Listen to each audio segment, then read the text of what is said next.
Alright guys, I have decided to take my front fender off, which I took it off, and like all the aluminum parts that hold it on, I'm refinishing them. So, let's put a pair of gloves on or my hands will turn gray. And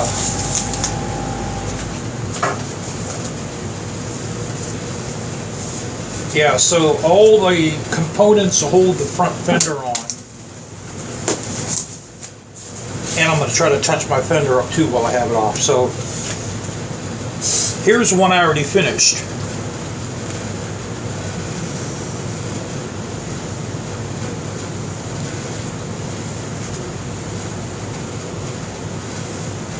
You know, I am so tempted, guys, to bowl cut these.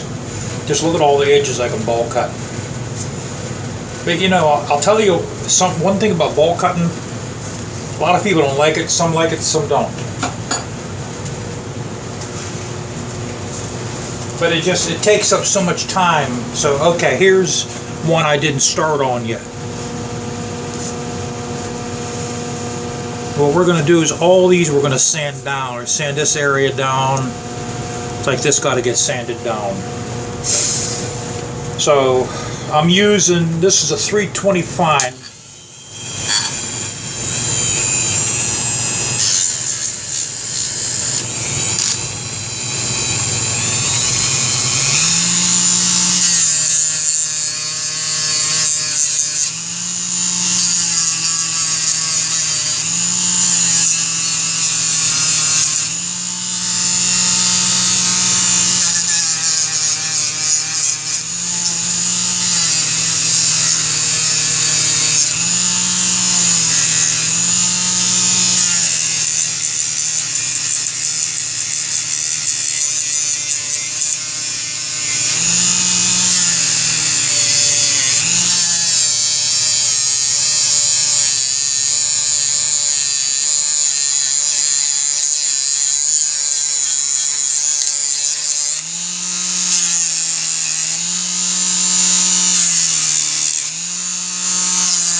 Okay, we got the backs. Now we're going to get down here.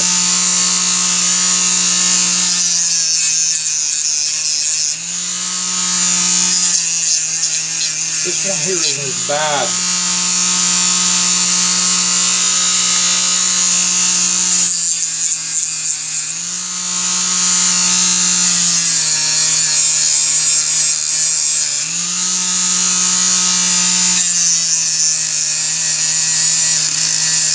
I'm going to just redo the whole inside of this.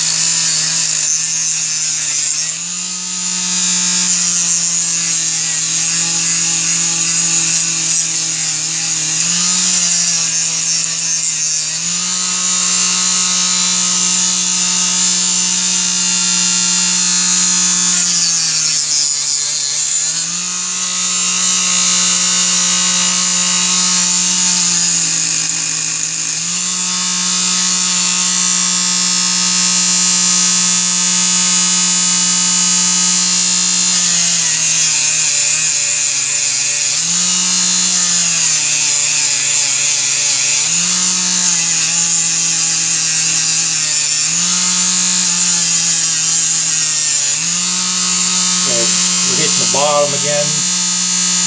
Oh yeah, now we got to do the front.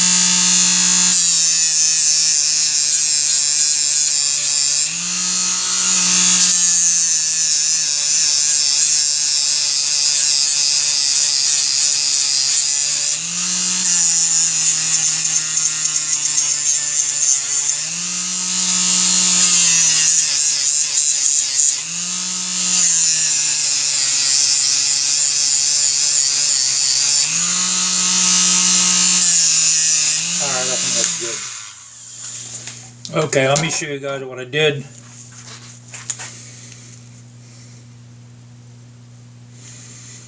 I hit that. I got the bottom. I did these and this section here and this one here. So now we're going to take a shortcut and use some acetone. This is 2000. Dip this in acetone a little bit.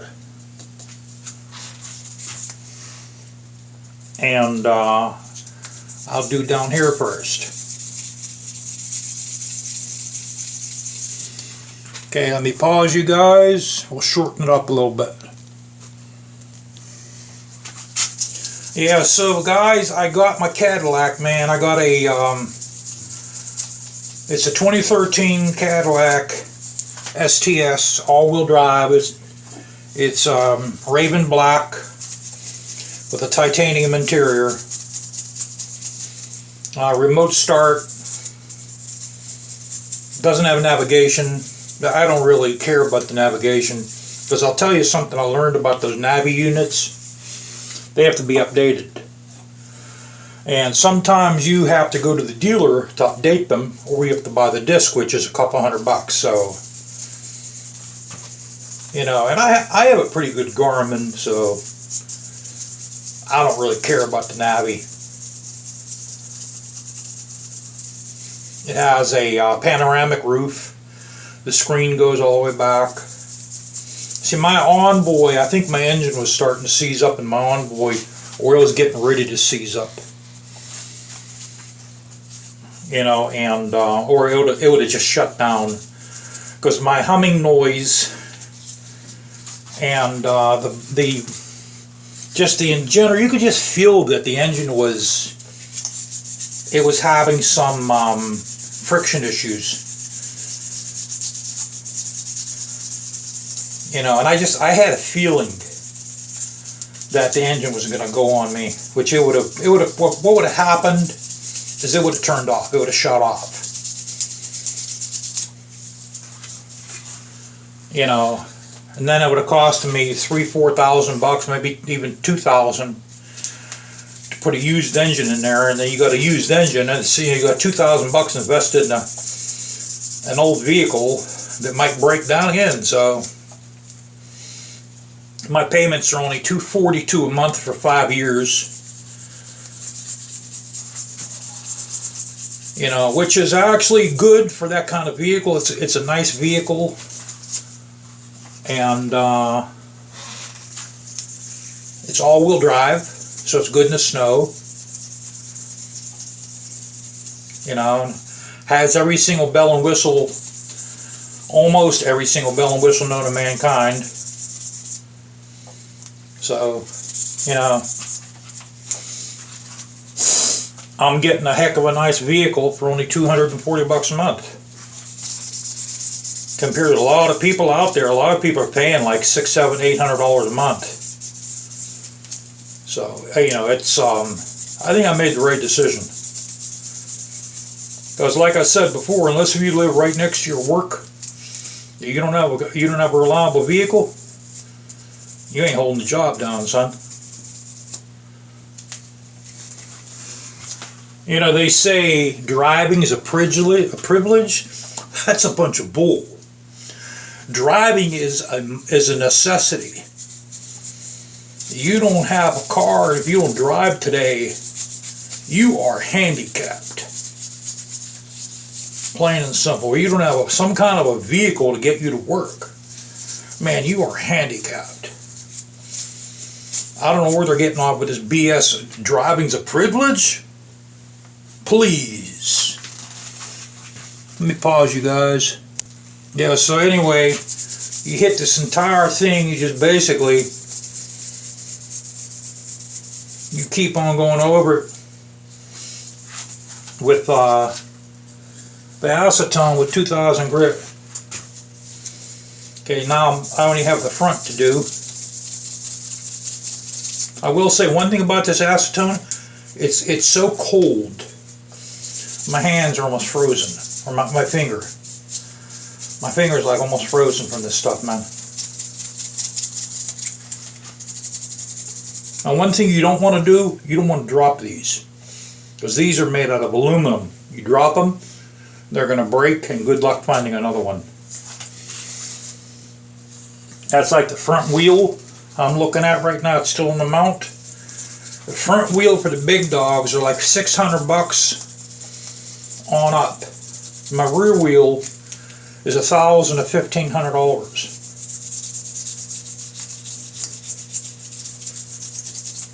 You know, I'm almost to the point to where I don't want to ride the thing because the parts are so hard to find.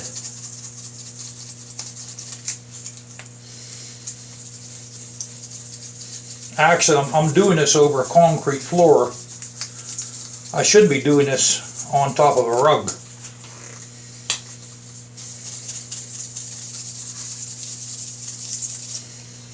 Alright, now we're going to buff this. We're going to see how this thing come out, guys. That's why when I hold this, I'm like super careful.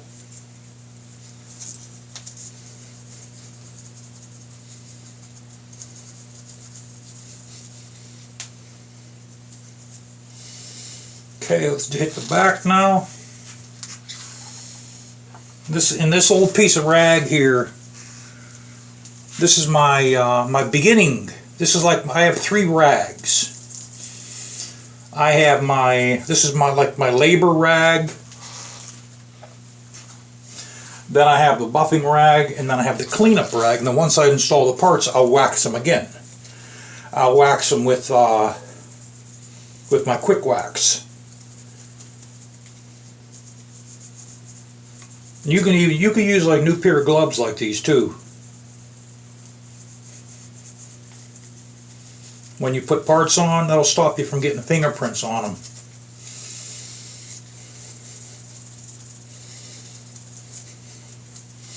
And then I'll show you how I do the holes. For that, we're going to need my drill. My drill's charging up upstairs.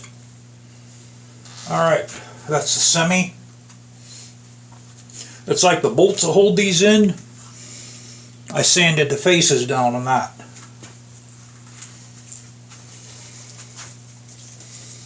Alright, now we're going to take this mothers off.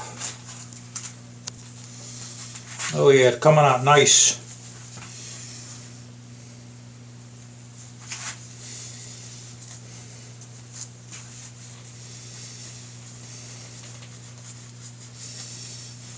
Yeah, I really think my engine would have went on me. I think it would have went. I'm pretty sure of that. I had just had a good feeling and an educated guess. I think what was going wrong, I think my front main bearing was failing.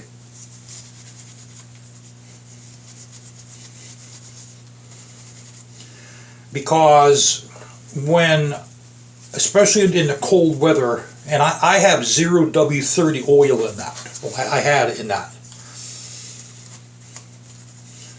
And when you start it up, it would sound like rattling coming from the front of the engine. And then that was the 4.2 liter straight six.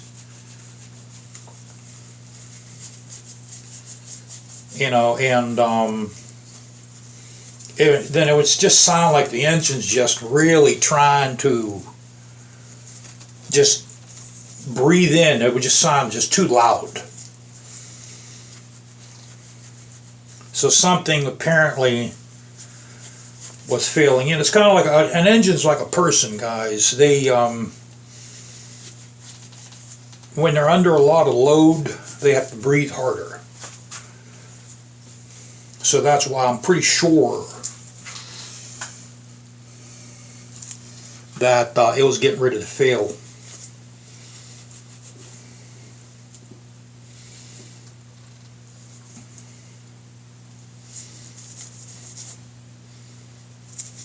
Okay, this looks pretty good. And we're going to give this a clean up, and then I'm going to do the holes. You know, what I'll do next year I'll take the rear fender off.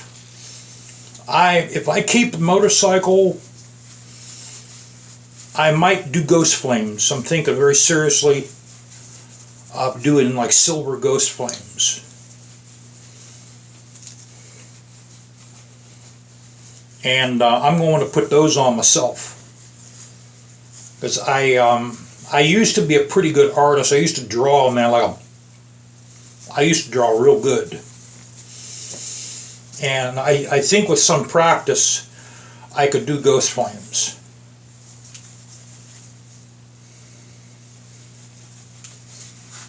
I'm pretty sure I can get them on there pretty good. And then, you know,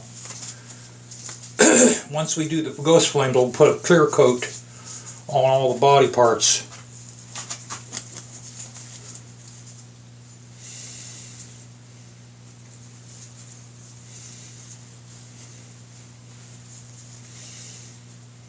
I mean, I'm not thinking I'm putting this as a show bike.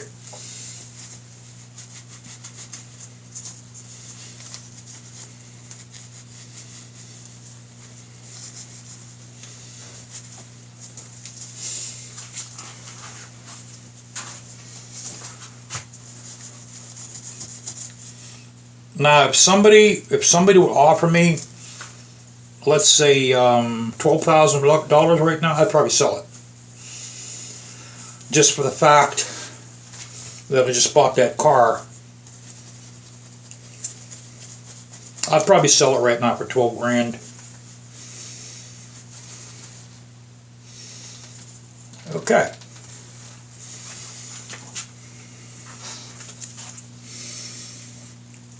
See, that was the inside there that I sanded.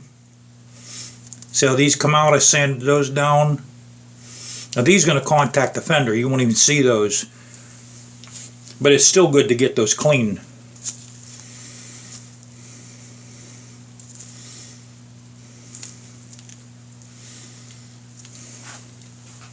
Just like a mirror. You know what? I can hit the bottom here. Let me hit the bottom here once more.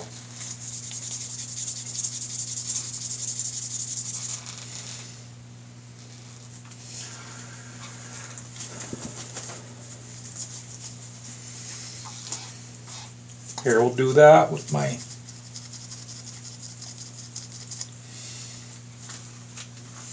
Okay, that looks pretty good. Oh yeah, there we go. Now it came out.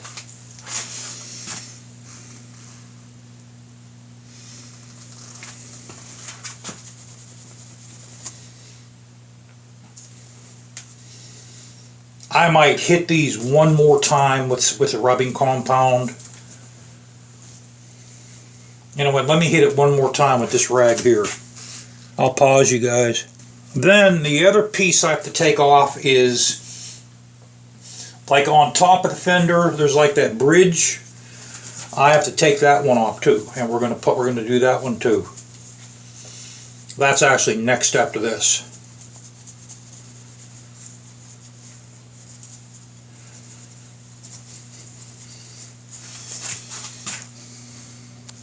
Okay guys, now my hands are pretty jacked up.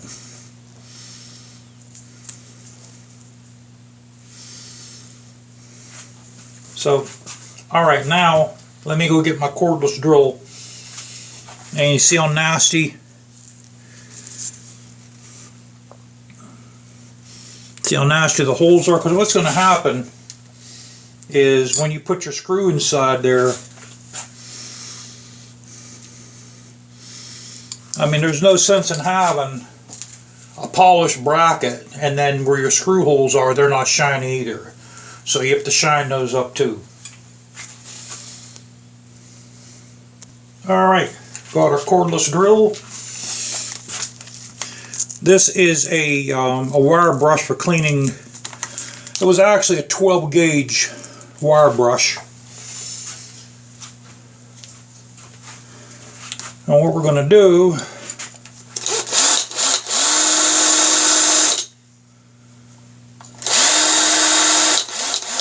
I'm going to put a little bit of mothers inside there. That might be able to get that a little bit better. Let me see, what can I use? Wish I had a Q-tip. I'll use that into my Phillips. Put some mothers inside there.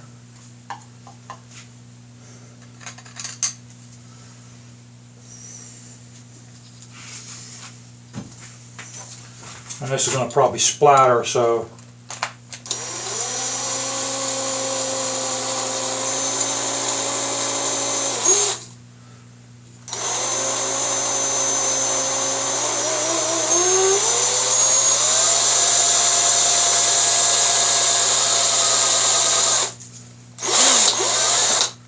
I'm holding on to this bracket, man, because I do not want to drop it.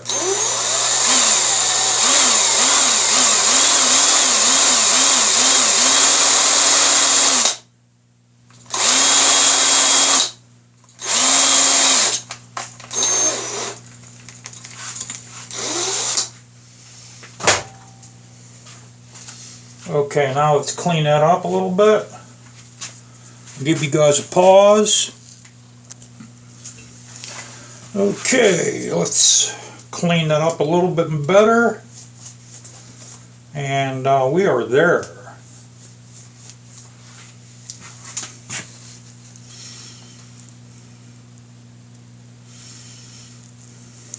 See, so now when you put your bolts in here,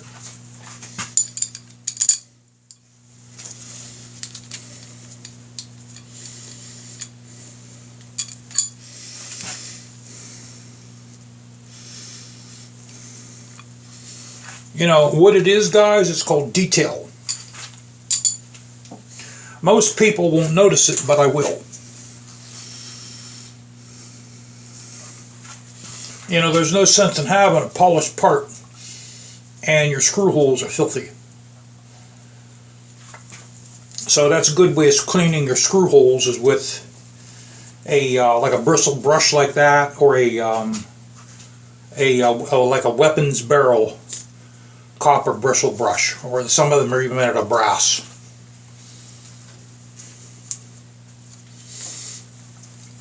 Alright, let's put that down before I drop it, and I'll show you guys the the next part we'll take off. Away, there's the polished wheel.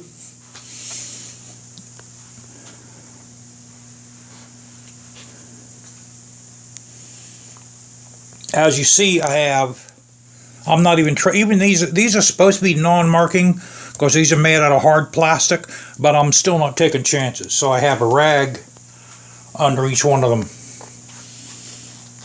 So now I'm still waiting on my tire. My tire is supposed to be in tomorrow. So we'll see. Okay, let's go take a look at the bike. Okay, now the next part I'm going to take off, actually, is this one right here. We'll take that off. And these I'm not taking off. They are removable.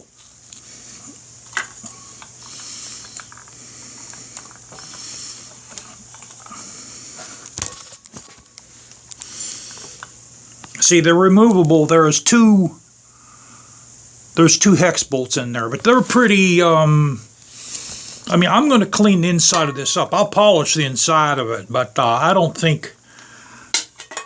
really think I have to. I think I could get all those stains out with a little bit of acetone. I could probably polish that while it's on the bike. And then, like, I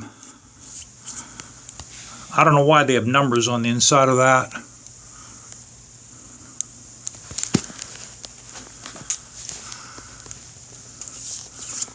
You know, I think I could probably polish all those on a bike, but this piece right here, this has to come off. Because what we'll do is we'll get these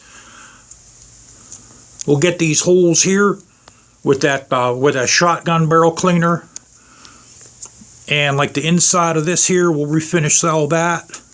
All that got to get done. So yeah, this one here will come off next. Then this is actually a separate part here too. This is your brake caliper bracket. I should take that off, but I don't think I necessarily have to take it off. I think we could polish this I don't really feel like taking the caliper off. I think I could do all that while it's on the bike. See my brake, now you can see a better view of the pads. I'm going to replace the pads as I have a new set for them, even though those are still good, but the new set's probably like a millimeter wider. The material is a millimeter wider on the new set. And then these little spikes down here, they come off. There's a little wee bolt in there. See that little bolt? That's how these spikes come off. What I will do is I need to take those out so that I can get some fluid film in there or some anti-seize, and then we'll put these back on. That way they'll be able to come off a lot easier in the future.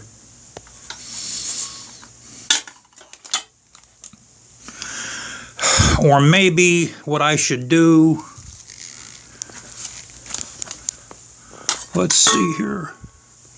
Yeah, I think I will take those bolts out, or that little set screw out, and we'll take the bottom spikes out.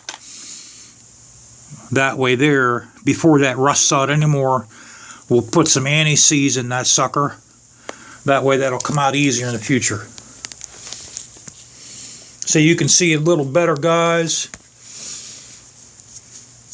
I'm pretty sure, you know what, I wonder if this is even aluminum. Let me get a magnet.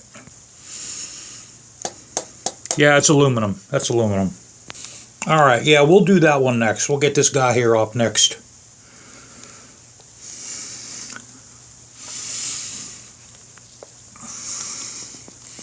You know what, it looks like this top part here comes off and then these come out. So that's how we'll take, this part here comes off first, and then it has another set of brackets here. These have to come off so I can get these, you know what, maybe I don't have to take that off. Maybe I can just clean that out with it on the bike. Alright, I'll let you guys know. You know what, guys? I know what a lot of you are saying. If it ain't broke, don't fix it. And that's what I'm going to do, man. I'm not spraying this with clear. Because I'll tell you, first of all, sometimes when you spray something, it won't look as good as it does with this. Might come off. So we're going to leave this just like it is. It's cleaned up. I cleaned with acetone and a rag. I don't really even have to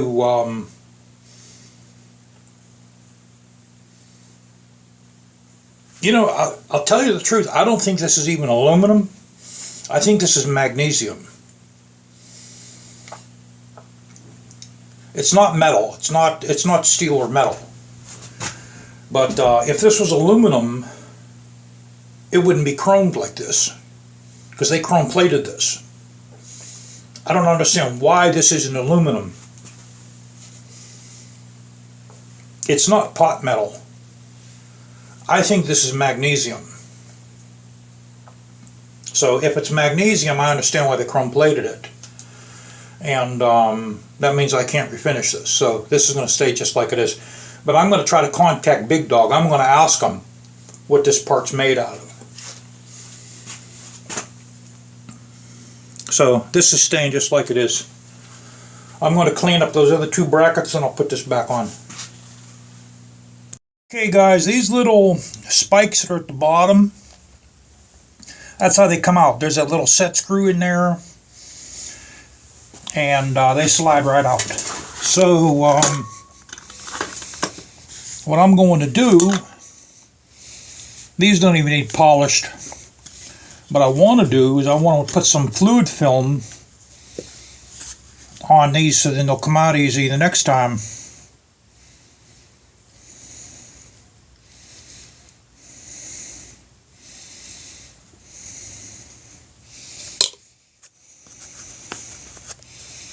Okay. See, they're real small.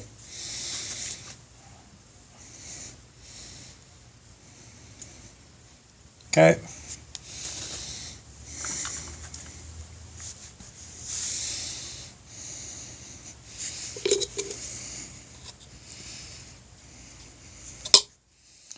Let's see here.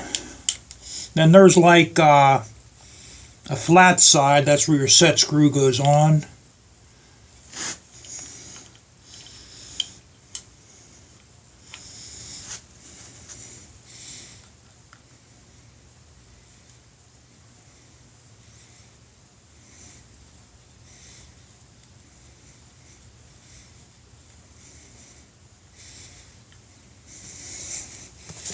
Man, my hand's slippery. Okay, it got in there. Jiggle that a little bit. Make sure you got the flat side facing where the set screw is. And I'm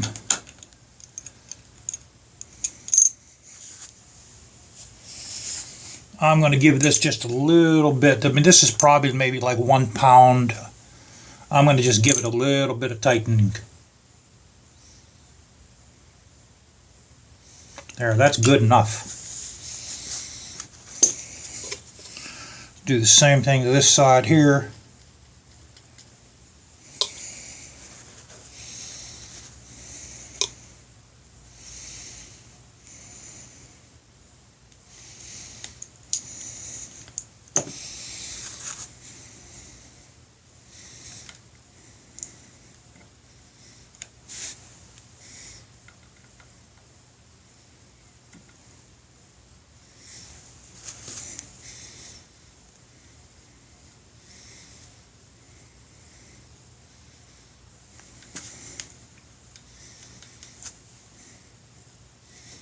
Man, my fingers are so damn greasy now. Okay.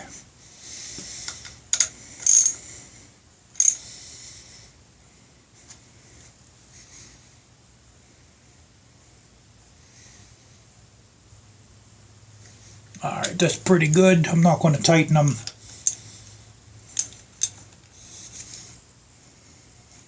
Alright, that's good enough. I'm not going to put thread locker in those because there wasn't any thread locker in them. So now everything else in here is cool. All the rest of the stuff there cleaned up real good. I will use thread locker on these because that's what holds your forks together basically. That and the Fender. So I'm using thread locker on those.